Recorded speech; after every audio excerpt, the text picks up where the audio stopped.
Hello everyone, this is Houndawg, flying with you in another vintage FSX aircraft from the past 100 years of U.S. Navy carrier aviation. Today is March 16, 1948, and we are flying in the North American FJ-1 Fury on board the USS Valley Forge CV-45.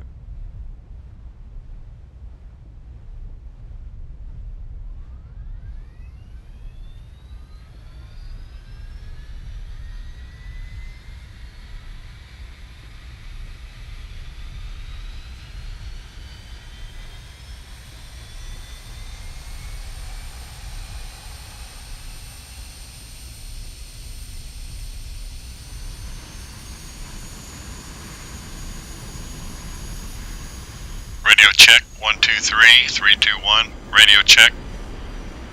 On 5 September 1944, the U.S. Navy was intent on entering the new jet age by acquiring a limited production of new single-seat carrier-based jet fighters from each of three manufacturers, and issued a specification to Vought, McDonnell, and North American for the new aircraft designs. The result would be the Vought XF-6U Pirate, the McDonnell XF-D Phantom, and the North American XF-J-1 Fury. At this time, the Allies were not aware of the German research data that demonstrated the advantages of swept wings in delaying the shock waves and compressibility effects experienced as speeds approached Mach 1.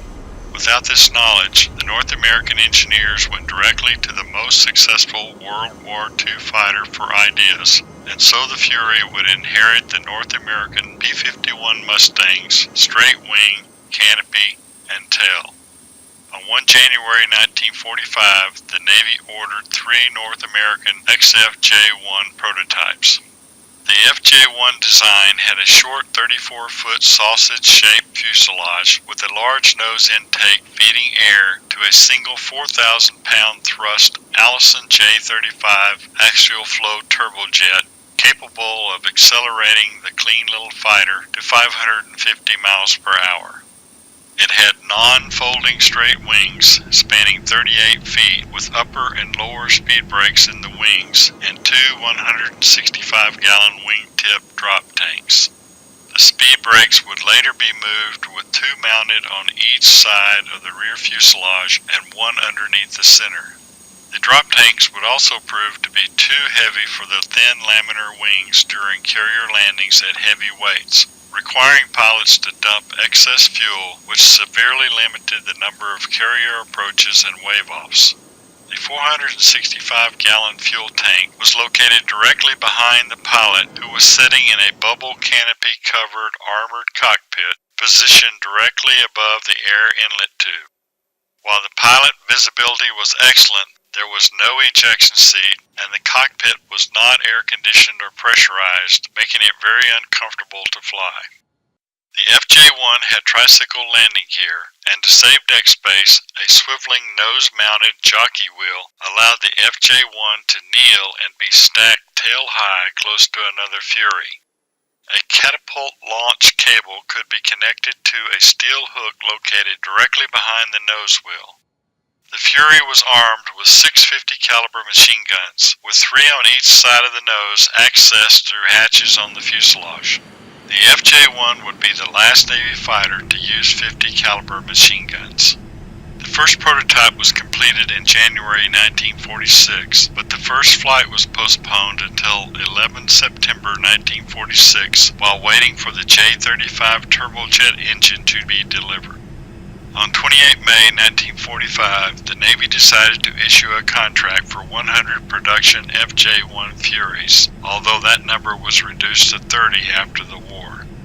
We should also note that North American's new design piqued the Army Air Force's interest, and on 18 May 1945, a letter contract was issued for three prototypes designated XP-86. With a thinner wing and fuselage, it was the beginning of the famous F-86 swept-wing fighter. The Fury was tested at the Naval Test Center and along with the Vought F-6U Pirate at the Muroc Army Air Base in California, now Edwards Air Force Base. The FJ-1 was slightly heavier than the F-6U, but its maximum speed was higher, and it had none of the Pirate's stability problems. Test flights did confirm that it was a bad idea to place the speed brake spoilers in the upper and lower wing surfaces. A serious accident was only avoided by the skills of the test pilot when the speed brakes did not deploy equally on each wing. This was the incident that prompted moving the speed brakes to the fuselage. Testing also confirmed that the wings were too thin to support the wingtip drop tanks, which limited the Fury's gross landing weight. Beginning in October 1947, the first production Furies were delivered to Fighter Squadron VF-51 in San Diego for additional testing and introduction into fleet operations.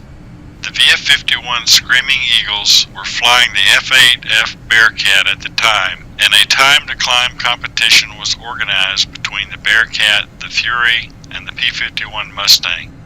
In the end, there was no real competition, with the Fury's 9,000 foot per minute rate of climb doubling that of its nearest competitor, the Bearcat. On March 10, 1948, the commanding officer of VF-51, Commander Pete Allran, completed the first Fury landing on board the USS Boxer. While the McDonnell FD Bantam was the first purely jet-powered aircraft to land on a U.S. aircraft carrier, the Fury became the first U.S. jet aircraft to land on a U.S. carrier by a fully operational jet fighter squadron. In September 1948, VF-51 Furies won the first 4 places in the Bendix Trophy race from Long Beach, California to Cleveland, Ohio, ahead of the 2 California Air National Guard Lockheed F-80 Shooting Stars. The FJ-1 was generally a forgiving aircraft, but was a challenge to fly at maximum gross weight. During its short life, a total of 17 Furies were lost, with 4 fatalities.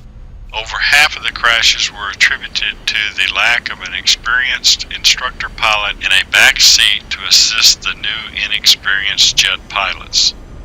The last of 30 production Furies was delivered in April 1949. The Fury had a brief operational life, and in 1949 VF-51 transitioned to the Grumman Straight Wing F-9F Panther. The FJ-1 Fury ended its career with the Navy Reserves and was retired from active service in 1953.